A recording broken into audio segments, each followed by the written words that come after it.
100 to you. I'm I figured if it's too long, I'll go straight from here. Yeah. Yeah, avoid lunchtime. There are times that you're supposed to, Wednesdays you're supposed to avoid. See, you read the whole thing. Right, so you avoid Wednesdays. Yep. Because you're gonna have to do it every 2 years. So the county. Yeah. Yeah.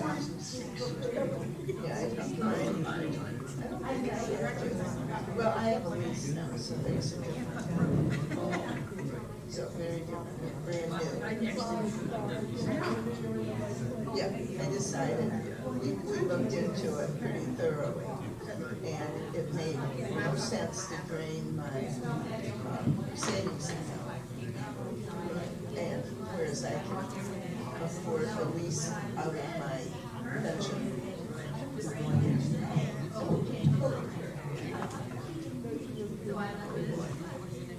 You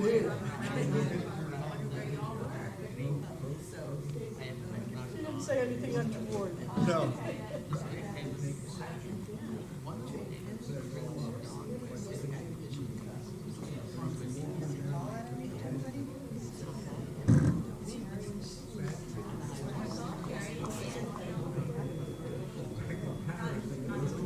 There's Jan right there.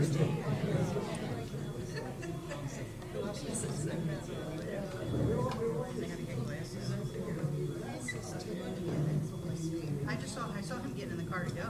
Yeah, I saw him getting in the car, well, when I was coming in, so he could have come back, but. Hold that prayer.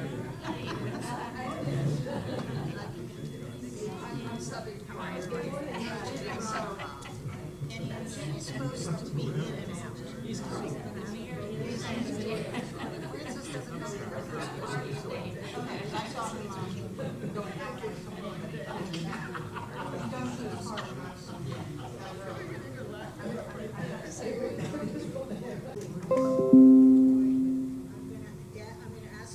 Microphone. Good morning. I'm going to ask Deb to start us with prayer and to also pray that at least 2 more people, 1 more person comes. So otherwise we will not have a quorum.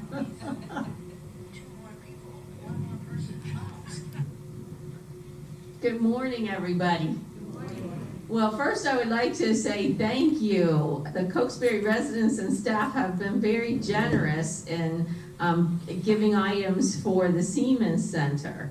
We had at our chapel service on Sunday the executive director of the Siemens Center, and she talked about the work that they're doing, especially in getting vaccinations to people who are on the ships. So they're doing a lot of good things. So I'd like you to take a moment now and think about people like the seafarers on the cargo ships and people whose names we don't know and faces we hardly ever see who provide so much for us. Like bananas, if you had a banana for breakfast, or orange juice, or clothing, or even the laborers on farms who pick the vegetables we enjoy, or the people who package mushrooms not too far away in Kennett Square. Take a moment and think about those people, and then I will follow with a prayer.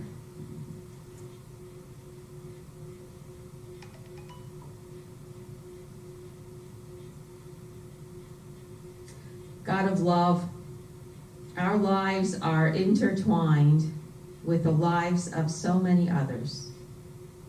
We are grateful for those whose names we don't know and whose faces we often don't see, who provide so much for us. We are grateful for the work that they do. And we pray that people of all nationalities and skin tones and those who do all sorts of work will be treated with dignity and the respect that they deserve. Amen.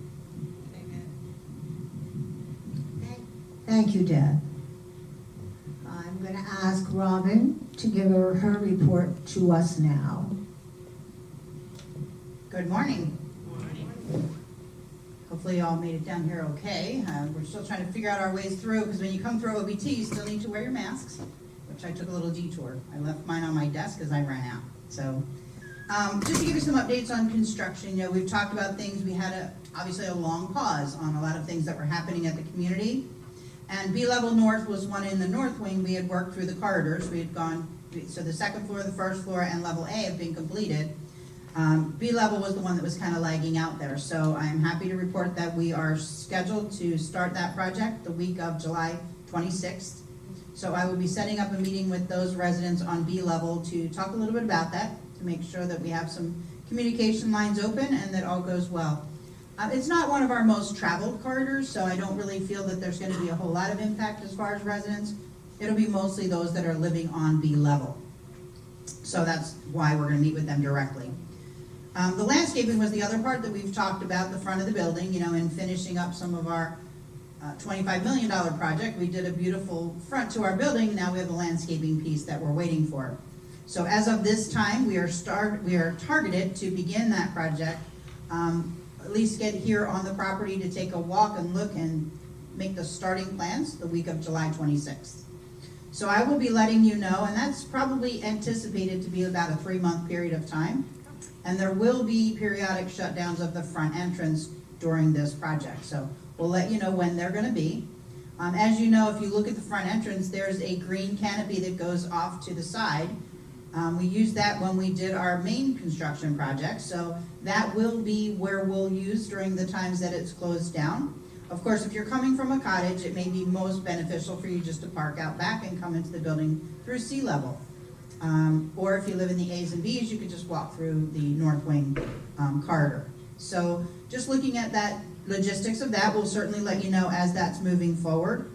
We are excited to see that, because once we have that, you'll be able to go sit out there and wait for someone to join. Hopefully with the timing, it'll be in that maybe that October time frame where the weather will be just nice enough to sit out there. So that's hopeful for that. Our Willowbrook Court project, you know, we've talked about the Willowbrook Court project, and we've talked about the corridor that will take you from the main lobby over to Willowbrook Court. That is in the works right now. If you live in OBT or work in OBT, you would hear some of the drilling going on. But when this is complete, you know how right now to get to our Willowbrook Court, you need to go over, down, like down, over, and up, or out on the patio to walk over. Even to come in from the DuPont Pavilion, you come in, you have to go to an elevator. So there's not really an entrance into our Willowbrook Court. When we're done, there will be, so the parking lots up, the 2 parking lots on the side of the property, you'll be able to walk, and where the Marrow entrance is now, you know, where the corporate office, the regional office is, there will be a separate entrance there going down the corridor. So there is a corridor there now. It is an open corridor, it's not closed in, so it will be closed in, it'll be encased in glass. So you'll be able to walk into Willowbrook Court there. And then down the road, we plan on re-engaging the other part of Willowbrook Court construction. But with the pandemic and everything we've been through and everything the residents have been through, we decided to do the entryway first, and I think that's a great thing, and then the corridor to the main lobby. So just to give you kind of a frame of reference, if you walk down the corridor coming from the gift shop to where the bistro and the dining room is, it will then kind of turn to the right and then left, and you'll go over to Willowbrook Court. We are going to have a door there at Willowbrook Court for security reasons to make sure that anyone accessing Willowbrook Court is there. So we'll go through that whole process when we get there. So initially when we get that part of the project done, that phase of the project done, it'll be a corridor into a space that's kind of set up, but not necessarily set up the way it'll be finalized. So we'll work through each one of our phases, but that project is moving along. And our culinary team, I will have to put a shout out to them, are doing a wonderful job working in a limited space in the kitchen, because they had to go beyond where they're building the corridor to do the space, and then they will move it back. So right now the kitchen is kind of very close workers, and they're doing a great job. As we talked about before, the pond work, you know, each year we get an inspection by Newcastle County. There was pond work that was assigned to us. That pond work has been completed and was inspected, so we are good with our pond work. Of course, they do come for inspection each year, so we're hoping that some of the higher ticketed items are pretty much taken care of, and that the underground piping and all has been done over the years. My next vision would be that something might come up with the weirs or something we need to do with the repointing of the stone. So we'll take a look at that. Asphalt work, we've talked about that for a while, and we have a couple different spaces. We talked about the fire lane being done after we got done the main project, the $25 million project, and then we went from there and we went to the window project. So we had cranes still coming out on the property, and then we were in the pandemic, so we kind of did some window work during that time, which was good to keep that going. But the fire lane is still in our capital for this year, so that will still be happening. We originally had the front parking lot, portions of the front parking lot to be done. We're gonna pause on the front parking lot because we're waiting to see what's actually gonna happen. There's a couple proposals out there between, something coming from residents as far as the use of the parking area, something coming from our welcome house, and how's that gonna play out. Right now we have the welcome house, it's a temporary welcome house. The question is gonna be, with the world changing the way it is, where do we wanna go from here? So instead of redoing the parking lot and then realizing that we need to make some additional changes, it makes a lot more sense to put some of our asphalt dollars back out. So there is one cottage area up by cottages, I want to say it's 9 through 28, that was actually supposed to be, it was on the list to be done. So that is one of my first targets as far as the cottage areas for asphalt work. That will not negate that there will be continuous things, repairs or changes as needed on the property. So capital plans, so we are talking, we had a large meeting, we do that on a regular basis with our upper management corporate team to look at all of our projects, all of our infrastructure, all of the wants, the needs, and the have-tos. So we did do that meeting, and now we're looking at how does that play out as far as what years, what projects get done. So right now for our current year, we have the landscaping project that's gonna move forward, B-level that's gonna move forward, the fire lanes and other asphalt work. There is also some concrete work that we're gonna do through operations down at the end of the north wing. So we're getting pricing on that. There'll be work on the bridge that carries over from, if you're at the end of the north wing, there's a bridge that walks from the upper cottages into level 2, and then there's the lower area that goes into level 1. So there'll be work on both of those areas. So I wanted to make sure everyone was aware of that. I'm gonna go to audits and surveys. So as we know, we're in our state window. We get surveyed by the state in our World Report annually. Last year was very different because of the pandemic. We did have at Cokesbury the 3 audits that I mentioned to you. So there were 3 infection control audits that we had, all of which went very well without any citations or recommendations. They actually asked if they could take some of our practices elsewhere, which we love to hear. We also involved ourselves in the Delaware VA, offered some additional eyes to put on a property to look, and we welcomed them in because we want to make sure that we're looking from every angle at what we can do best for our residents here at Cokesbury Village.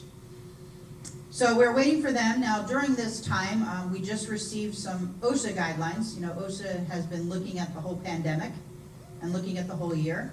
So there's a lot of things that are coming out. I am happy to report that as we look through these new regulations or new guidelines, we pretty much have been ahead of the curve, which would be an expectation having been this far into the pandemic. So I'm sure part of what they've put in, they've learned from some of what has just already been done in the field.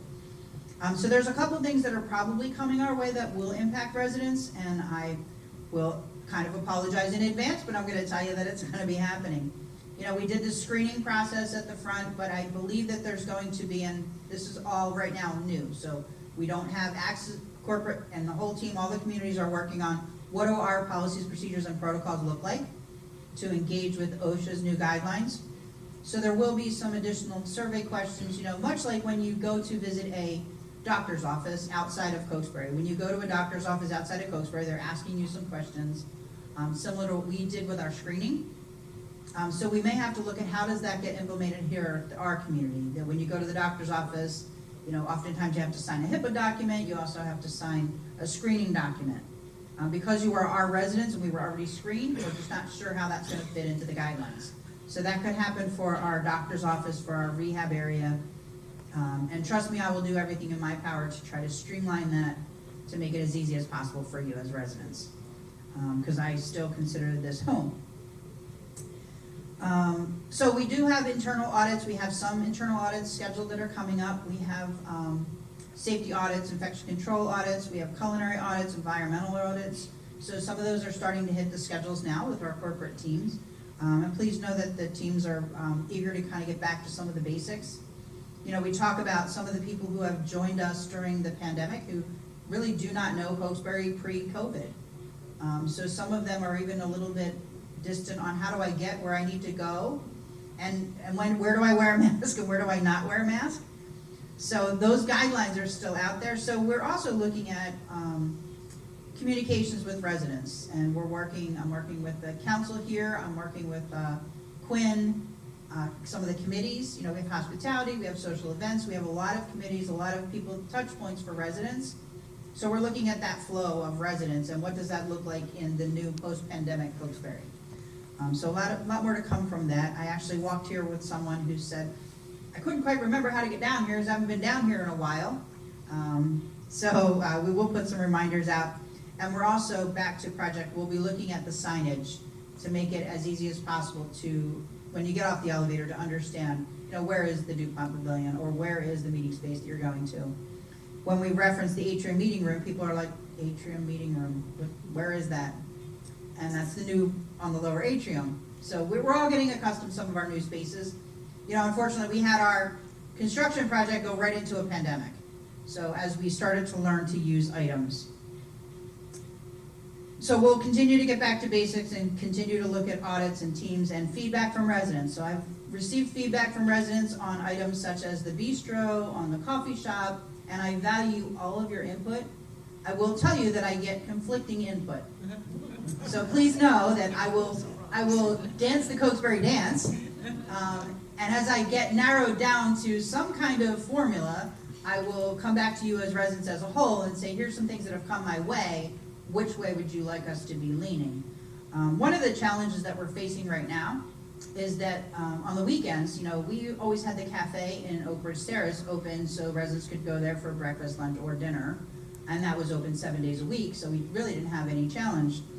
But with the pandemic and with some of the guidelines from CMS and the state, we are not allowed to have visitors in that space. So we have asked the question.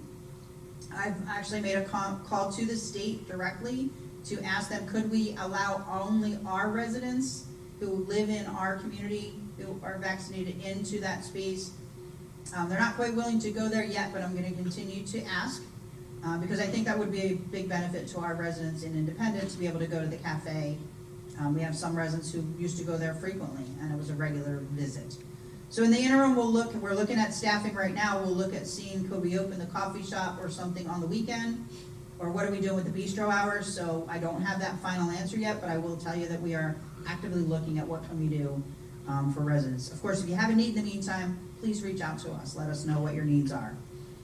And if you have thoughts on the weekends, please let me know that as well, because that's helpful when we're trying to guide our decisions. So staffing is challenging. You can see that when you drive down the streets and you see all the help wanted signs out. You see it on the news. You see all the referral bonuses and benefits and dollar signs and how much people are being paid. So I want to tell you, and I just want to share it right now, that ACTS has already taken a very proactive role in this. Our ACTS leadership has talked with our ACTS board, and we are already making changes to our compensation packages, to our recruiting package, work through the rest of the process. So we'll be working on that together as a team. Training for staff is ongoing because we've been ongoing for the last pandemic. The interesting part about training last year was that you could tell an employee to do something right now, and in 25 minutes receive another email saying there was something different that changed. So we're hoping that with the settling of the pandemic that we will kind of get to level out a little bit and be able to skip back to some of the basic training and also take some of the lessons learned during the pandemic. So I also welcome feedback from residents as to what did the last year mean and happen for you. I may set up a couple just ad hoc. I'm going to sit down and listen to residents with what did the last year mean to you? What was good? What was bad? And I don't know if you watch Clint Eastwood, but I'm the good, the bad, and the ugly. So I say that to the staff all the time. Please make sure I know that because we want to kind of act on that. So also talking about staffing, it's interesting to me the dynamics of how many things can change. We had some simultaneous changes here at Cokesbury. We had a major construction project followed by a pandemic, at which point during that pandemic we brought on hospice and home health to our community, which was a great benefit and also a shift, right? We talked about that when we bring home health, the aging in place process comes up, the discussions about when do I move, I know that during the past year, it's been more challenging to get people to look at Oak Ridge Terrace because of some of the restraints that were put in the licensed areas. So we had some people who were kind of pausing, but I'm gonna take this opportunity to say that I'm glad to now see some of those movements, because I see people who are in independent living who struggle, and then when they move to Oak Ridge Terrace, guess what they look like? They look like they should be back at independent, because they're doing really well. The piece about that is they're doing really well because there's a little bit of help that just makes the difference in life. So my feeling is to accept that little bit of help and enjoy the events and the parties, as opposed to try to do everything ourselves and just stay and then be too tired to enjoy the events and the celebrations. So there's kind of that twofold. And I've had a couple comments even recently about moving to Oak Ridge Terrace and about that process. I really want to continue to share that Oak Ridge Terrace is an apartment in another part of the building with help outside the door. Our assisted living residents can still go to all of our independent events, can still go to all the dining rooms. So the thing that changes is that help. So I want to keep that window open. If you have questions about that, please let me know. I can connect you with Lee Weber, who's our Director of Assisted Living. Some of the staff, or talk to myself. We have the Quality of Life Committee. There are a lot of avenues to get some information. And I do ask that you please just verify things with me. There was a comment just the other day about, whether or not this is silly, but whether or not we are going to have the Christmas tree in the lower atrium this year or not. The answer to that question is yes, we are going to have the Christmas tree. It was a multi-year contract, and we are not going to change that. I mean, of all years, I didn't change it last year. We need it, right? We need some good, happy things happening, so that is going to stay. But the point being is that through all of our residents and staff, when you start taking 700 people, there's a good chance that some of the information going down the line might be inaccurate. So let's just try to work together to validate. That would be wonderful. But as I was stating, so because of our change in movement, if you take us back a couple years, we were talking about our Willowbrook Court and private rooms, and that was a big challenge, and we were going to make that happen, and we had 45 beds up in our Willowbrook Court. So we now are budgeted for private rooms, so I'm happy to say that ACTS is completely supportive of that. I'm actually surprised to say either the pause in surgeries or your wellness and health has kind of changed, that our Willowbrook Court census is actually low. So we are entertaining direct admits into our Willowbrook Court. Please know that that is in an effort to make sure that we maintain our staff and maintain financially, that we can continue to take revenue in from others. We do screen them. We have a team, a interdisciplinary team that screens to find the appropriate candidates to come in. We've also done the same for our Oak Ridge Terrace. Our Oak Ridge Terrace census was low, and we wanted to take a look at that. So fortunately, unfortunately, and in the past when someone was trying to come to Cokesbury, if they didn't move in soon enough, Oak Ridge Terrace, who are in our Oak Ridge Terrace, and our census is still low, and I'll give that to you, but they are not guaranteed the next level of care. Of course, within our ACTS communities, we would work to take care of them, and in the most cases, based on what I'm seeing now, we would be able to actually take care of them in our Willowbrook Court, but it is not a guarantee. You as residents who have lived here and come through the independent are. So I will entertain any questions from that as well. But that's a good thing for us to be doing, to be financially and just socially responsible to help people that are in need. So our occupancy, if I can touch on that for a brief moment, our independent occupancy stays very good. As we're moving people out, between transfers and our sales team, we're having a very good job of keeping our IL occupancy up. So we are in the 98% occupancy up there, which is really, really very good. Now that's for occupied, committed, and selected. That means occupied is obviously you all, the people who are living here. The committed means that they've signed a contract And selected means that we have someone in the trail for that. They're going through the financial and the medical to get that. So we can't sell it until we find out if they're actually going to qualify. So that's occupied, committed, and selected, and we're at 98% there. For our Oak Ridge Terrace, OBT, we're at 21 out of 33, which that's 64%, which is up from our last meeting in June, which I believe, I'm trying to think where we were in June. We were lower in our Oak Ridge Terrace. Our Oak Ridge Terrace last month was at 45%, and now we're at 64%. So that's a good number. So that does show that there's still space available for our residents, but it also makes us much more responsible in our management of what we're doing. Our Oak Ridge Terrace Sussex, which is our memory support, is still low at 6 out of 16. So that is 38%, which is a low percentage. We really want to kind of take a look at that. So we would entertain direct admits there if they were the right appropriate people. We're not actually moving people. We do have some people in our continuum who are probably going to be moving into our Sussex, so we would take care of that first before we would entertain any direct admits. And then Willowbrook Court. Our Willowbrook Court is right now 28 out of 37 budgeted. Last month we were 29 out of 37, so we are looking at direct admits. We have a lot of information coming in from the hospitals. And I will put a plea out right now. If there's independent residents who are now with surgeries kind of get backing on the table, and some of the selective things are some of the things that you could have postponed, you may be bringing them up. Please make sure that regardless of whether you follow with our wellness doctor's office or not, if you follow outside, still call to the doctor's office at 6026 and let them know of your scheduled procedure. Regardless of whether you follow with us or not, you're still our family. We still care, we still want to be here for you. And the right number to call is the doctor's office. So Linda Flowers is the right person to contact, because we also want to know what might you need when you come back. We want to be proactive. Many times with surgery, people are coming back to our Willowbrook Court for a short stay. But oftentimes now with the outpatient surgeries and things that are happening, many people are going right back to their cottage or apartment.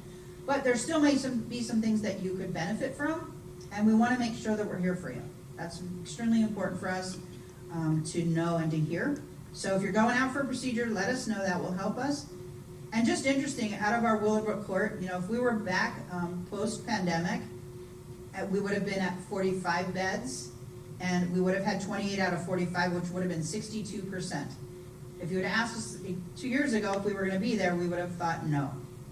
So you can see where kind of home health and some of the things that we're doing are changing our dynamic a little bit.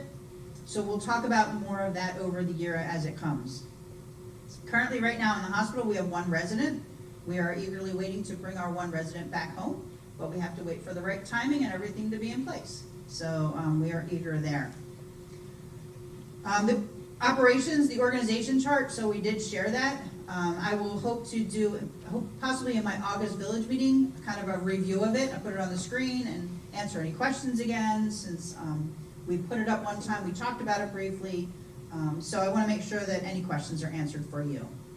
And just kind of that avenue of what happens with a new resident, who do I go to when I need something, who's my connection, who's my liaison, who's my go-to person. We have many of them. We just want to make sure they're directing you the right way. Another topic that I'm going to touch on, which I think is extremely, extremely important, and even more important recently, is safety first.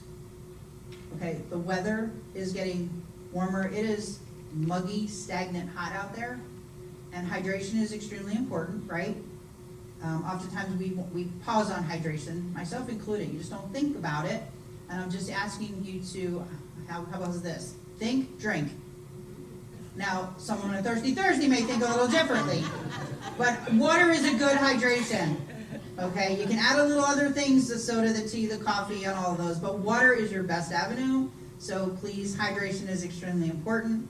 And when you're outside, just be aware that you may not be feeling the walk behind other vehicles.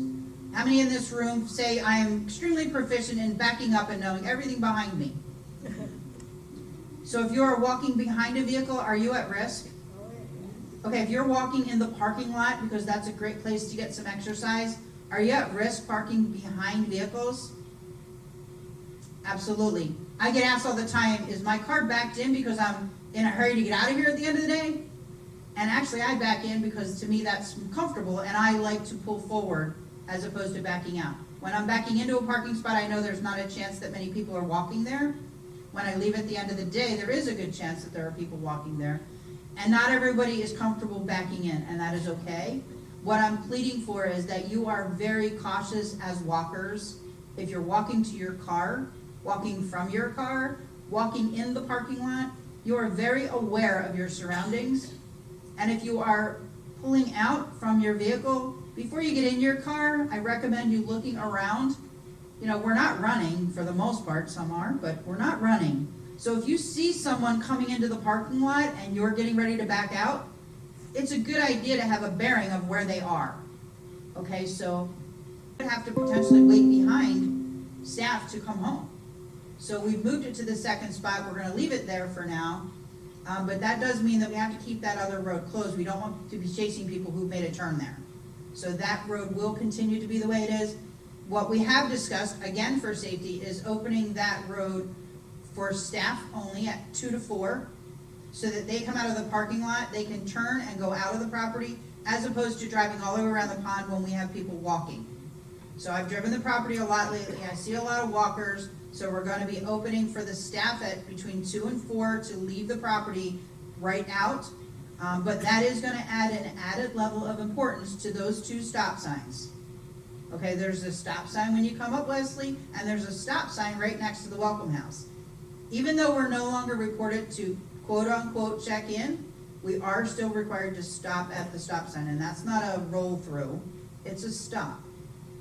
Use that as a hospitality stop. Stop and say hi to the person in there. Because as we open that up, it's going to become more of a challenge. So again, safety. And I think I've pretty much touched on all of the things that I wanted to touch on. Oh, Quinn had given me some events that are going on, and I just want to make sure I put them out there. I want to say while I'm pulling that up, thank you very much for anyone who participated in the longest day, which was the Alzheimer's Association. What a neat little event we had. We had it down in the atrium meeting room on level A. We also did something for the staff, which was interesting. In our meeting, we had an all-staff meeting, and we did a little kind of chip and putt into, you know, the game cornhole. Well, they have them there where you have 3, like multiple holes, and you shoot a little golf ball in. So it's just kind of a different version of cornhole. So we charged the employees a quarter to play. And we raised money there, and I don't remember the exact dollar amount that we raised, but we did well. So a couple things that have happened. The Tech Cafe started and is going well, so it seems like that's helping residents. We're getting back. We still have a way to go in things that we're going to offer and learn from that. We've had a variety of concerts. We had outdoor concerts. We had one that was down at the gazebo. We had one that we kept up on the patio, and then it actually came inside anyway. So, but we tried. Mother Nature sometimes works with us and sometimes not. Opera Delaware was a huge success. That worked for us, bringing them in.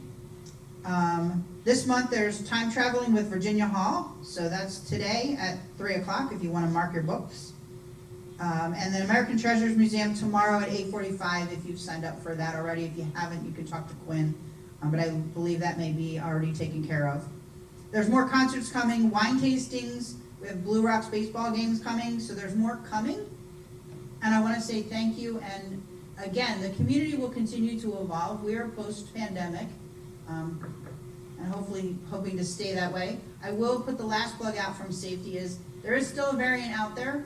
I still stay on top of Delaware numbers. So in Delaware, we have the 3 counties. We have Kent, Sussex, and Newcastle. So we're right in the middle. Sussex is doing well, and Newcastle are neck and neck. Kent is doing a little bit worse, but our percentage right now is 1.6 in positivity. So that's great. We're in the green. Everybody's in the green. I just want to say that the variant is out there and the virus is out there. So continue to make good choices and continue to protect ourselves. We'll continue to do everything we can here and keep you updated on anything we learn. Thank you. Thank you, Robin. Oh, sorry.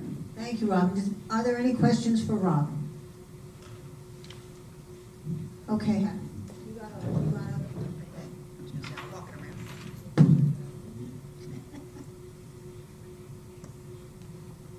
before everything fell apart, there was a lot of talk about redoing the pool, making it salt water, and then also changing the gym and therapy. How does that stand at this point? Any thoughts?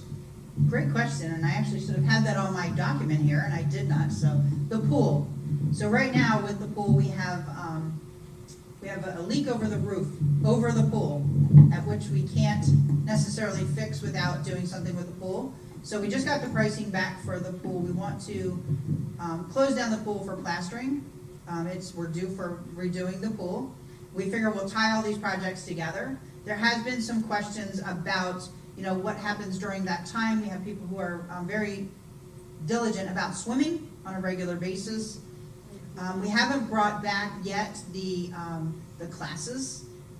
So we're kind of pausing. We didn't want to give it then take it away. Like, let's start them and stop them again, because that's difficult. So right now we have Kyle and Letitia are reaching out to the PAL to see if we can utilize their pool, the Y to see what we can do for our residents during the time that we close down. So we're figuring it'll be about 1 to 2 months tops for that work to get done. It'll just depend on it, but it is a lot of work. And we're looking at the timeline. So between getting the proposals in and figuring out the timeline and figuring out what we can do for residents during that time is great. So we found out that we found the busy times for the PAL and when they would or would not. And also the fitness team is looking, and we know something's coming up. So we may not do some things because there's a project on the table for that area. So when that project gets pushed back, then we have to kind of go back to the area and revisit. Is there anything that we need to do to kind of hold us over till that project does take effect? So we'll be looking at those spaces. And the saltwater still is an open topic. I've heard both sides of success and not success. So we still have a little bit of a window to look at. I'm not opposed to it. I think Cokesbury residents were interested in changing to saltwater. Okay, so some restrictions about not being able to go in. Well, that's true, but you are one person. One voice matters, especially since other people may be interested. I've heard both sides, so I still want to look. Technology changes. That's one of the things that I think is most important. If someone had saltwater 5 years ago, it could be very different than a saltwater system that's going to get put in this year. So we are looking at that. Follow-up question on that. There are other areas in the pool complex that, where there's corrosion, around the walls and such. Would that also be addressed at the same time? So you'd really be looking at sort of like refreshing the entire complex, I would imagine, in addition to the pool. Right. Yeah, the biggest thing is to get we can do some exterior things, but the pool and the ceiling, which is parts that we can't get to on a regular basis. But yeah, while that's down, that's a great opportunity for us to look at any other in-house projects that we can do in that space. So that'll be certainly under consideration. I think that's a great marketing tool. I'm sure that many potential new residents look at the pool area and view that as a great asset. Thank you. Sorry, passing the mic. I just want to say thank you for starting on the B level, but I also want to comment that a lot of people do walk down there. Walk, especially in the bad weather or the hot weather. You know what, you make a really good point. Thank you for that. So it's not necessarily a cut through, it's a walk around. That's great. So we'll keep that in mind. And so we do want to reach out to anybody. So thank you. And I would have probably got that in our meeting, but I will share that with other residents so they're sure that if that's their walking path, that they look for an alternate during the construction time. Just on a communications note, it's sometimes, for instance, when the fitness center was closed because they were working through the ceiling to do something that had to do with the new opening, it would really be helpful to people if there was a sign on the door that said, we're closed because we're working on this. Nobody knew why that was closed, and there was all sorts of talk going around. I think we need to be, when you're doing those new things, it's really important just to let people know why. Lots of times I will tolerate a lot more if I know why than if I don't know why. I agree with that statement. I will be the same. Give me the information. So I will find out, because actually we should have had that out. We knew that there was some plumbing work going to be done under there. And then what happened, it was going to be a very short window. It was going to be like a one-day quick turnaround. And You know how those jobs are. We all had houses, right? That 5-minute job. So they found a couple things with the piping, and we said, look, now is the time. Let's just kind of take care of the project. So I do apologize that that communication didn't get clearly out. I also do want to talk, and this will be a topic not for now, but I want you to think about this, and anybody that's watching. Think about our communications. You know, oftentimes I will hear, I didn't know anything about that, and I pull the communique and it's right there. Or I look on 1970 and it's there. So sometimes I think we almost are too busy with too many forms of communication out there. And I want to look at what do you feel is best, and how do we tailor like the communique or 1970 or the portal to make it the best tool for you as a resident. So open for feedback, but we do apologize for that one.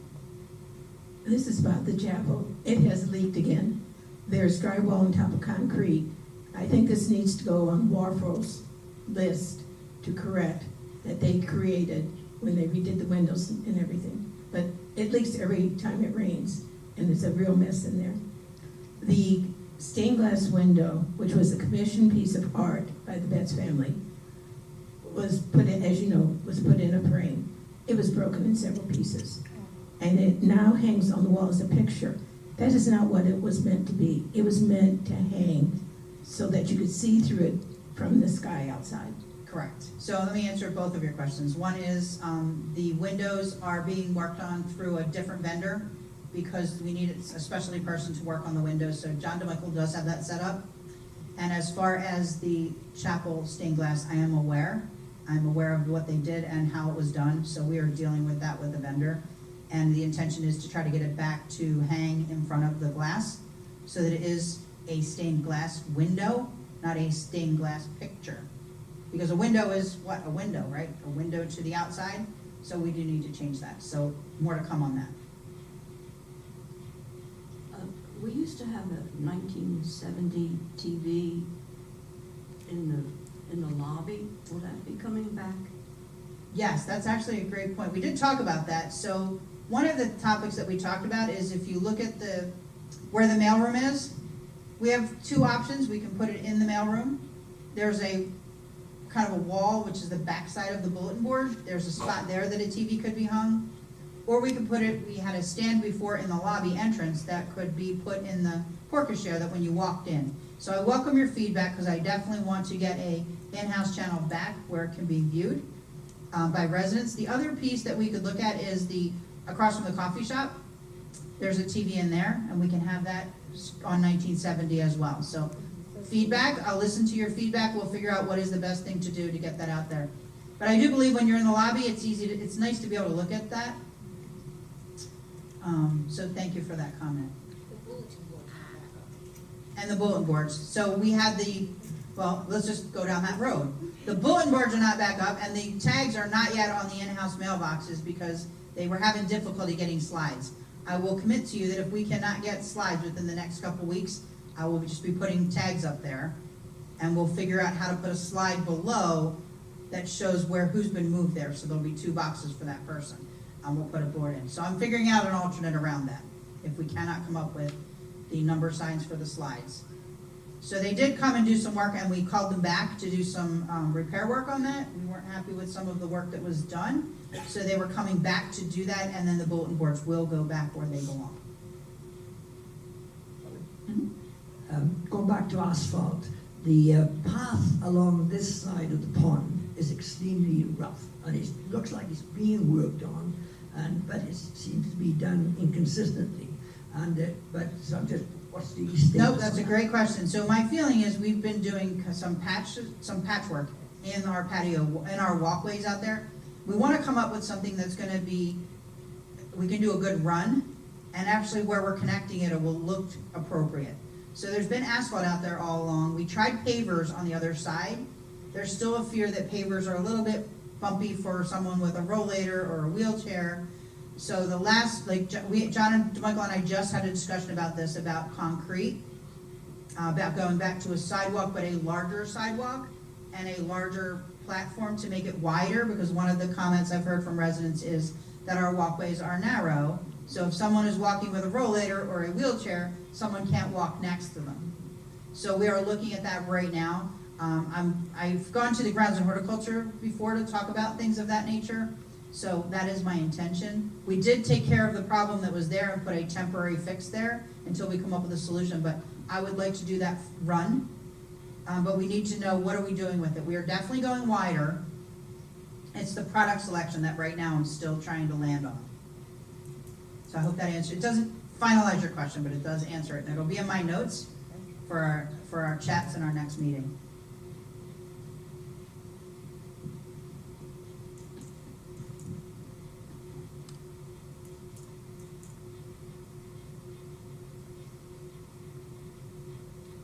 When is 1970 going to be upgraded to high definition?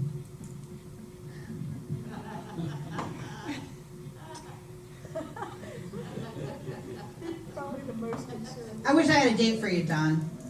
I will push for that after I'm done this meeting, again, because it is something that we want to get going. That's all I got. Oh, yes, the railing so the new railing up front, I got stopped getting out of my car. Actually, I didn't get out of my car. I rolled down the window because the person was coming up to me, which was great, and said, thank you, the railing is great. It is a temporary railing, but it'll get us through because there's going to be a pretty long lag time in the lead time in getting the new railing. And the new railing I know some people will not be happy with this, the new railing will extend further than the current railing because we do want to discourage that crossover in that spot. So thank you. Grabbing the microphone back because somehow this meeting has become the Robin meeting. Core meetings, cottage meetings, they're for this, a lot of stuff that came up today. Now, I don't want to discourage anyone, but we do have some meetings. Ginny, I do not want to put you on the spot, but I know that you are going in and out, and you're here for the duration. Okay, good. All right, thank you, Robin.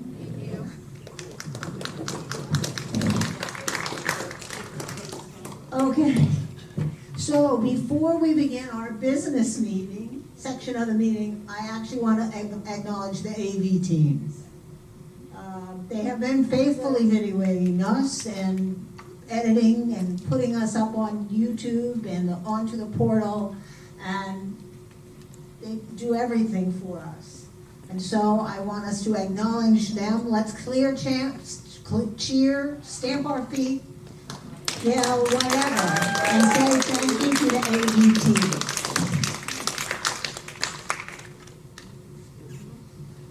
I appreciate that. I just want to let you know that we've made another step forward. This meeting is being broadcast live on YouTube today. And I sent out a note on the portal. I don't know if anybody's watching or not. I wasn't confident enough that I could make it work before the meeting, but every time I've checked my phone, you're live right now. Okay, well that's frightening. Okay, so on to business. Are there any revisions or corrections to the June meeting?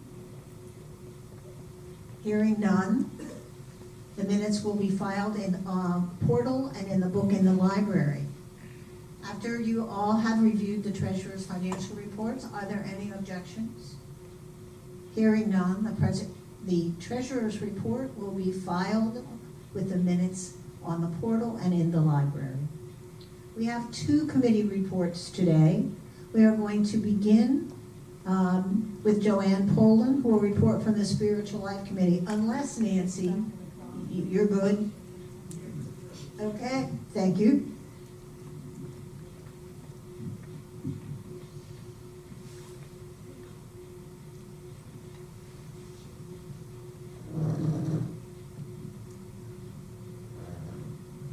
Good morning.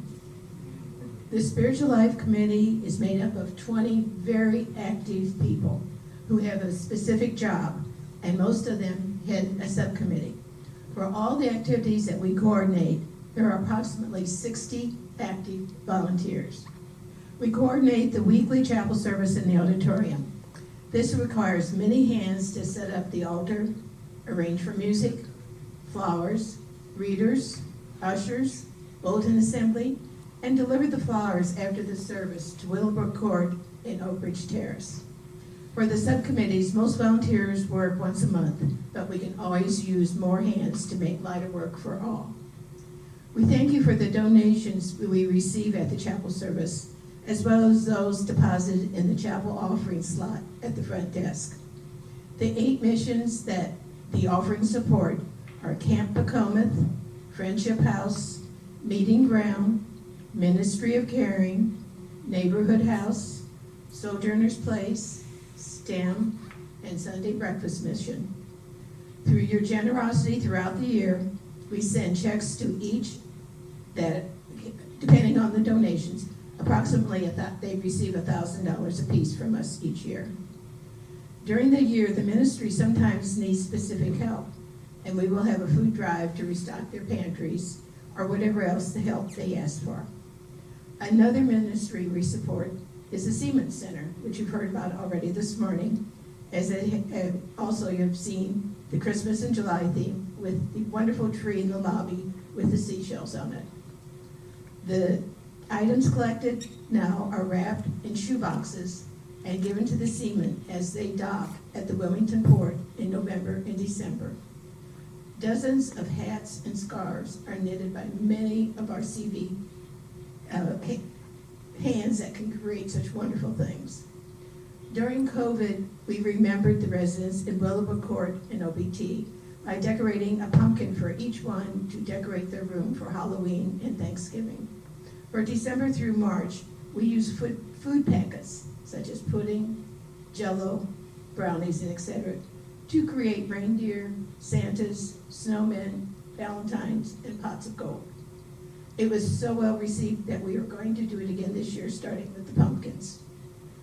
We coordinate 2 retreats each year, one at Camp Pacomath and the other here at CV, and many volunteers are needed to plan those. There's a committee to plan the men's breakfast and the ladies' luncheon. This past Monday, we were able to restart the Fleece for Keeps program. Several volunteers cut the fleece, and the residents in OBT and WBC tie knots to make a blanket for our foster Core. So the only person who's not here that I don't know anything about is Peggy Olvera. Does anybody know? I saw her earlier. Is she, what? I thought I saw her earlier in the front hall. Okay.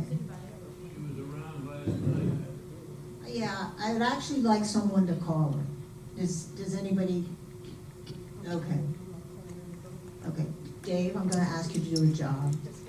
Will you, yeah. Will you go up to the front desk and get her phone number and call her and tell her that we need her here, if she can possibly come? What? Yeah, or just call the front desk, whatever. But if you would handle that for me, Dave, I would be grateful. Yes, I have a phone.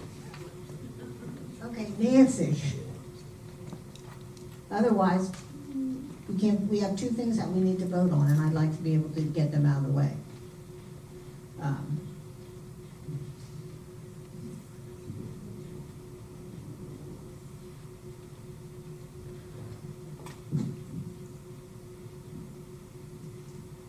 I don't have nearly as organized a report because I don't think the shoestring players are quite as organized as the Spiritual Life Committee. But we started in 2018 with just 4 people. B. Strachey had seen a play, a reader's theater, and was fascinated by doing it. And so Yvette Scheidler, Marie Gormley Thompson, and I can never say Tarleton, and myself just going to mainly talk about what's upcoming for us. We've had 2 afternoons this week of cast calls, and we've had over 20 people appear to audition. Usually, and I think in this case definitely, everybody will get a part. There are lots of different parts in different shows. The costs of our shows also vary. This one is going to cost us basically nothing because we're using 2 radio scripts, one from 1943, and it's a slight departure from our usual comedy. We're doing a suspense If you remember the old radio show Suspense, well, this is Sorry Wrong Number, which was originally a radio play before it was a movie. And we're doing Watching the Dog from Father Knows Best. That is definitely a comedy. So we're doing those two. We have been doing them here in the Pavilion. And the reason we've done our shows in the Pavilion started out because it was the only place that had enough mics for us to use. That probably isn't the case anymore, but we also liked the fact that the audience was up close and personal. And it's a much different kind of a vibe when everybody's sitting close together and up close than it is in the auditorium. That's much more formal, and we're not a real formal group with this amateur theater, and it's readers' theater. However, there is a big drawback with having it in the Pavilion, and that is it is a far distance for a lot of people to travel. So we're really kind of pondering. We know that there was an escort services that used to bring people from healthcare to different events, and perhaps we can reactivate that. But we also are thinking of people who live and walk with a walker and come from the North Wing. That's a long, long walk. So we're trying to put our heads together and see if we can develop some kind of an escort service when to bring people. So if anybody has any brilliant ideas, Marion Sargent is kind of heading our group in doing that. Because now we have expanded our group and we have added some more people. We've added Edie Fenimore, Marion Sargent, and Ted and Dolly Scarborough. So we have a larger committee.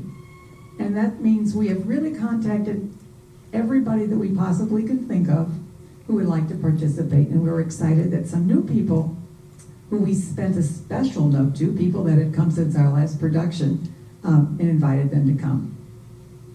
So we are doing this for fun, for us. We have a good time doing it. And I think it helps to gather the community together. And frankly, that's the big aim that we have right now after we've all been so closed up for the last year or so.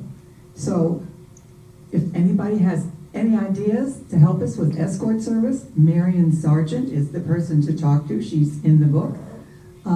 If you have any suggestions or other ideas, you can certainly see any one of the people. And I think in the communique we had all of our names, but if you want to just ask me anything, I would be happy to answer.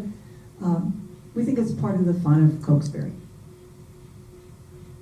Mike, in case people have questions. Any questions?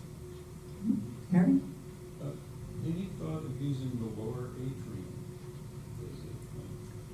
You can't raise the people. That's the problem. We don't have a stage.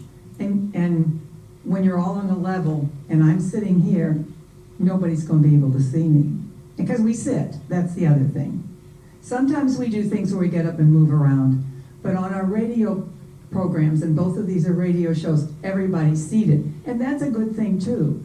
In one of our things we did on WCOK, we did include some people from healthcare and from assisted living, and we hope to be able to do that again in the future as well.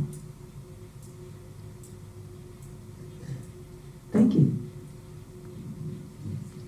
There are portable stages. The issue will be where to store the portable stage if we wanted to make that investment. But we should investigate that maybe a little bit. Portable stage to elevate you, but also with the idea, where will we put it when there's not a performance? Okay, thank you very much, Nancy.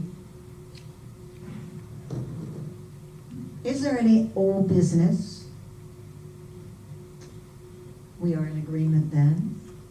I'm going to ask Don, okay, now, Jackie Harris, I got word from Barbara that Jackie's plans had been changed. Today is Jackie's birthday, and she was spending the day with her daughter, but it's not going to start as early as Jackie originally thought.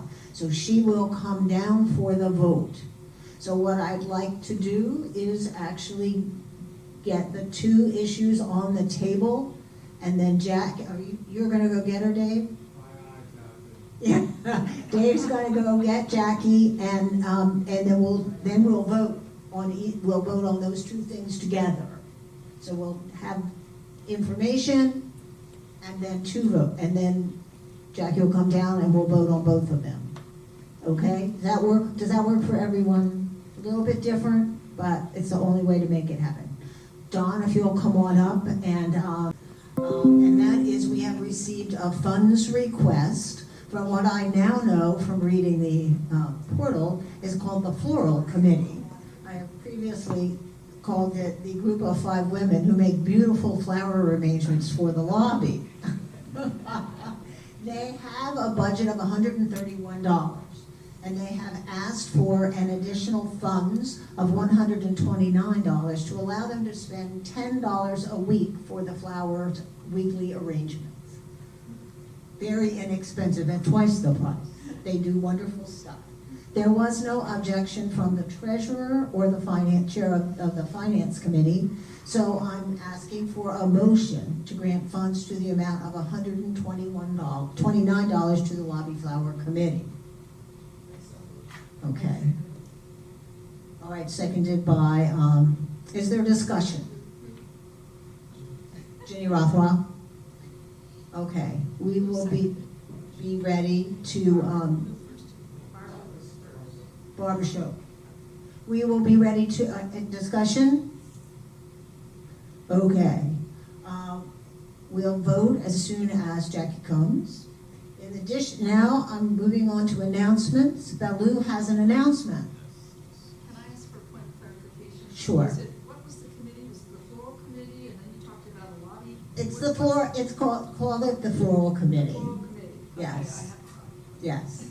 It didn't have, In the mailroom on top of the desk. Yeah, I know that, but she just used another, oh, is that where it's gonna be? yeah, that's where I see it. All right, well, some of those flowers were funeral flowers. So I didn't, No, that was before this. okay, so now that's where they'll be. All right, good to know. Baloo? Okay. At the last meeting, you heard from James and myself about planning an information session for volunteers for the health center. So thanks to work by Quinn and James, we do have a date, and that is Friday the 23rd at 1 p.m. in this pavilion next Friday. And it's essentially an information session, and if I didn't make it clear, this is strictly for volunteers needed for various activities at the health center. This has nothing to do with the other committees or even for the quality of life committee for other functions. So this is strictly to help James plan his activities. And it's an information session, and we would like all of you to come, and more important, encourage some of the newer folks who have come in the past year or so to attend, so they can find out what kinds of helps are needed. There are at least 6 different programs within the health center, and what kind of preparations are needed, what kind of help they can expect, whom to call, etc. So I hope you'll come, and more important, encourage the newer residents to come. Thank you.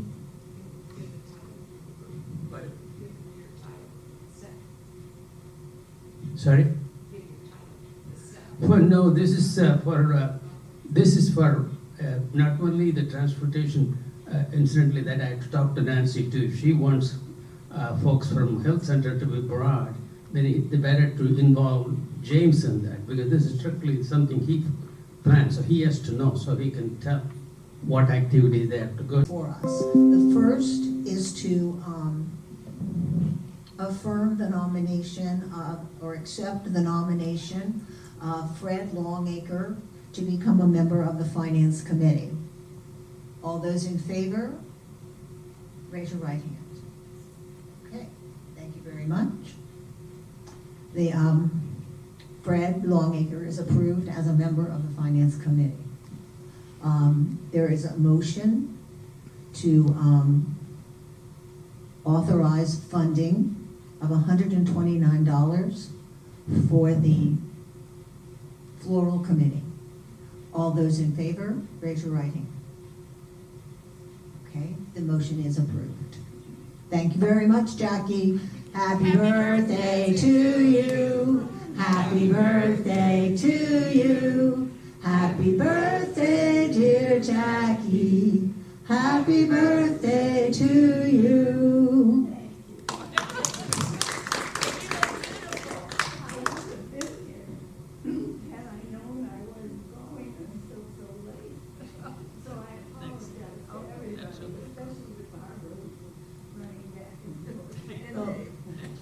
We appreciate you coming down.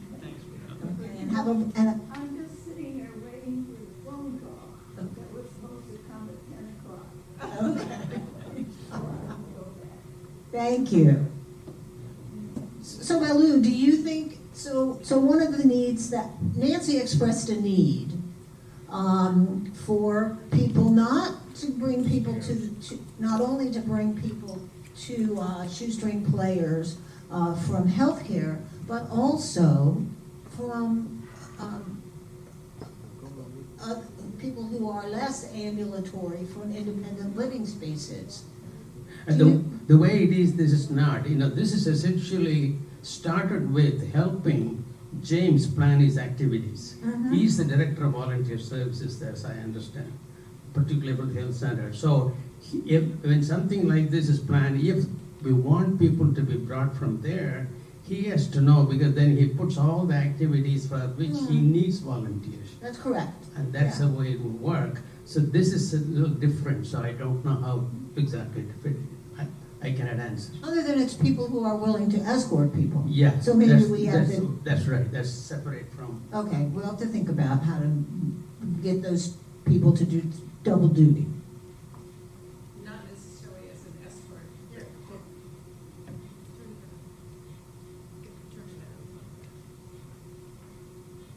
Not only for the people who need help to escort, but helping new residents know where they're going to come for that. Yes. Yeah, that's become obvious. Yes. Yeah. There is 1 second. already. Thank you. There is already scheduled for Friday, the 23rd at 1 o'clock, a quality of life committee meeting. And I'm just wondering how this is going to fit with one that Baloo is talking about. It's the same. This is sponsored by the Quality of Life Committee, focused on 5 or 6 activities that occur in the health center that are dependent on volunteers to support them. They include the visitors' lunches. They include the visitors just who come and sit with residents up there, meet with them. But primarily, and to start, it originates with the transportation, the Special Events Transportation Team, as it is now called, which was really the origin of the Quality of Life Committee in the first place. It was the first thing developed by the Quality of Life Committee, and is now time to be reactivated. There were some, when the pandemic came, approximately 20 some odd residents who volunteered to help out with that. We're down to currently we have 13 that we're hoping to bring back active, so we need to supplement that considerably. This allows people to get out to special events in all different parts of the community. Want people to come to things that, the plays, the whatever's going on that's exciting, or photographs of something that happened within the community, or even just because it's particularly beautiful. So I hope that I'm just going to be the gatekeeper for that. Somehow I got to figure out where these things come with 2 keys. I need to find out where the other one is so we can put it in an accessible place behind the front desk or whatever. But in the interim, just come and talk to me about what you want to put up. All right? Are there any other announcements? Anything good for the good of the organization? All right, the meeting is adjourned.